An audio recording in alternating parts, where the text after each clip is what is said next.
You think your life started by accident, a random collision of cells, a lucky roll of the biological dice. That's a lovely, simple story we tell ourselves. But it's wrong. Your birth wasn't luck. It was the first and most masterful act of manipulation you ever pulled off. And you did it all before you even had a brain. Today, we're going to deconstruct the single greatest influence campaign in the history of the world, your own existence. We'll break down the 4 stages of this campaign, from engineering desire in 2 complete strangers, to the hostile takeover of a foreign system, and finally to the launch of the final product, you. And I promise, by the end of this, you'll never see a baby or a boardroom in the same way again, because the strategies that got you here are the same ones that will get you anywhere you want to go. Let's start before the beginning. Before you were just potential, an idea, a whisper in the genetic code of 2 separate people who hadn't even met yet. Your first challenge wasn't to win a race, it was to get the race organized. You had to convince 2 independent, self-interested entities that the best thing they could possibly do for their own survival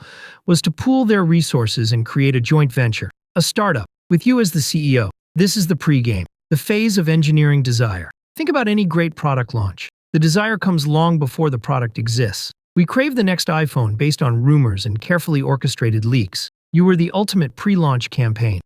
Your future parents, let's call them the investors, were walking around. So how did your genetic code, your future self, manipulate them into meeting, courting, and ultimately signing the deal? It did it by turning them into living advertisements for you. A man who displays wit isn't just being funny. His genes are advertising a high-functioning brain, a valuable asset for a potential offspring. A woman who demonstrates empathy, her genes are showcasing an ability to build a stable social network, crucial for protecting a future child. They were broadcasting their value. They were framing themselves, not just as individuals, but as one half of a winning team. They were selling a future, and you were the centerpiece of that future. It's not manipulation, it's framing. The entire ritual of dating, of romance, is a beautifully complex system for framing genetic collaboration as the most profound and desirable experience a human can have. Your genes didn't force them. They just created a context where choosing each other, and by extension choosing to create you, felt like the most natural, wonderful decision. When you pitch an idea,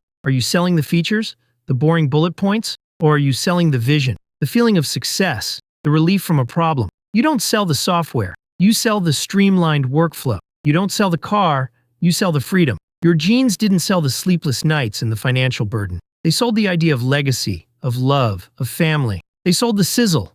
And you, my friend, were the steak they didn't even know they had ordered yet. The first step was complete. The investors were at the table, convinced they had come up with the idea all on their own. Now, for the pitch itself, the moment of truth, the most cutthroat sales negotiation in the universe. We have this cartoonish image of millions of sperm frantically swimming in a desperate race to be the first one to the egg. It's a great story. It's a story of effort, of brute force, and it's almost entirely wrong. This wasn't a race. It was an audition.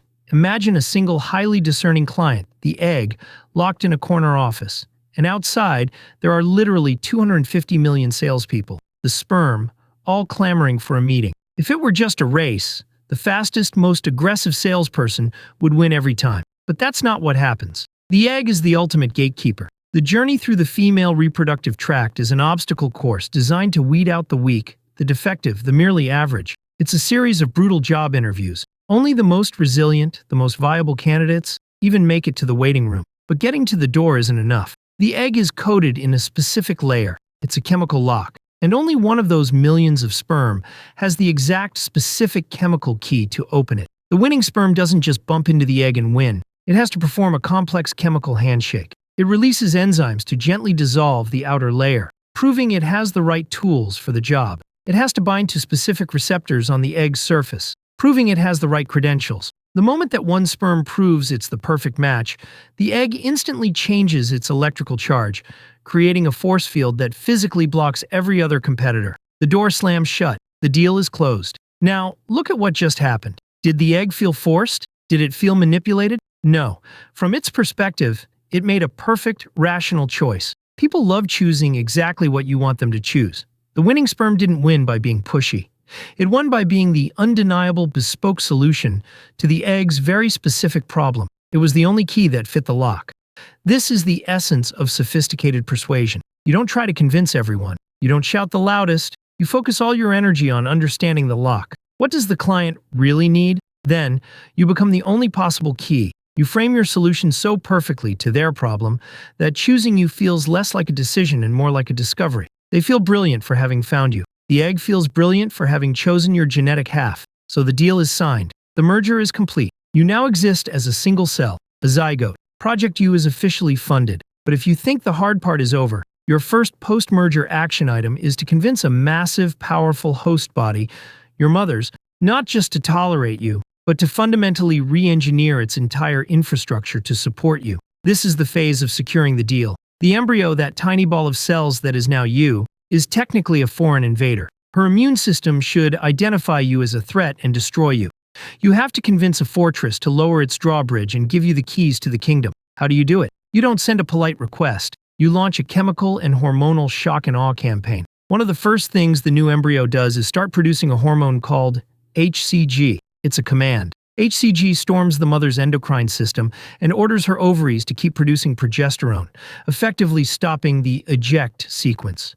You are hijacking her system at the most fundamental level. You are telling her body, stop everything you're doing. All current projects are on hold. The embryo then burrows into the uterine wall, a process called implantation. This is not a gentle docking, it's an invasion. It actively digests its way into the nutrient-rich lining. It then begins to build the placenta, your life support system, your PR firm, and your corporate raiding party all in one. It taps directly into the mother's blood supply, diverting oxygen and nutrients for its own use. It continues to pump out hormones that manipulate her metabolism, her mood, her appetite. Morning sickness? That's you. You already agreed. You just didn't notice. The moment of conception was the agreement. Her body's yes to the sperm was all the authorization you needed. Everything that follows, the hormonal takeover, the physical demands, is just executing the terms of a contract she signed before she could even consciously read it. A strong yes at the beginning allows you to make necessary, sometimes difficult, demands later on. You don't have to ask for permission for every little step if the initial agreement was clear. 9 months of masterful resource management and stakeholder control have passed. The project is fully developed. The product is ready to ship. It's time for the launch. Birth. This is the final and perhaps most brilliant stage of your first manipulation, the helpless gambit. You enter the world as a screaming, fragile, utterly dependent creature. You can't walk. You can't talk. You can't feed yourself.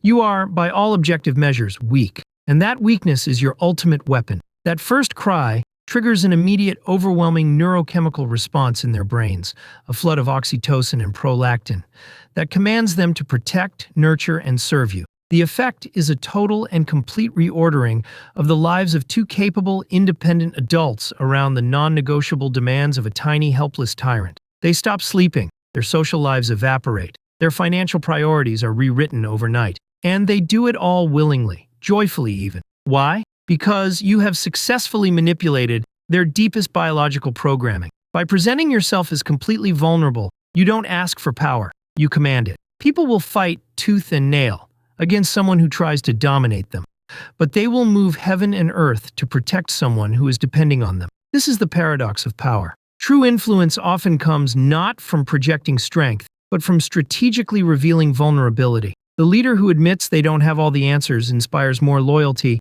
than the one who pretends to be infallible. Your birth is the masterclass in this principle. A 7-pound product launch that completely liquidates and restructures a 150-pound-plus family unit. That's an ROI that would make any venture capitalist weep. So let's recap the masterclass. First, there was the pregame, engineering desire. You didn't exist, so you couldn't sell yourself. Instead, your potential genetic code turned your future parents into living advertisements. Second, the pitch, the perfect fit. You won the race to the egg not by being the fastest, but by being the only one with the right key. Third, securing the deal, the hostile takeover. Once you had the yes at the cellular level, you didn't wait for an invitation. You took control. You burrowed in and hijacked the hormonal command center. And fourth, the launch, the helpless gambit. You entered the world weak, and that weakness was your superpower. Your apparent vulnerability triggered an unbreakable, instinctual bond. Being born isn't luck. It's a case study in perfect persuasion. It's a system where every single participant, the parents, the egg, the mother's body, feels like they are making their own free choice. The best manipulation feels like a choice. You have this programming inside you. This isn't something you need to learn. It's something you need to remember. The instincts that took you from a statistical improbability to a living, breathing person are the most powerful tools for social navigation you will ever possess. So the next time you're trying to convince someone of something, don't think of it as a fight. Think of it as a courtship. Think of it as finding the key for the lock. After all, if your genes could get you here from literally nothing, imagine what you can do now that you're actually in the room. And if you want to get really good at being in the room, well, you know what to do. The button is right there. It would love for you to choose it.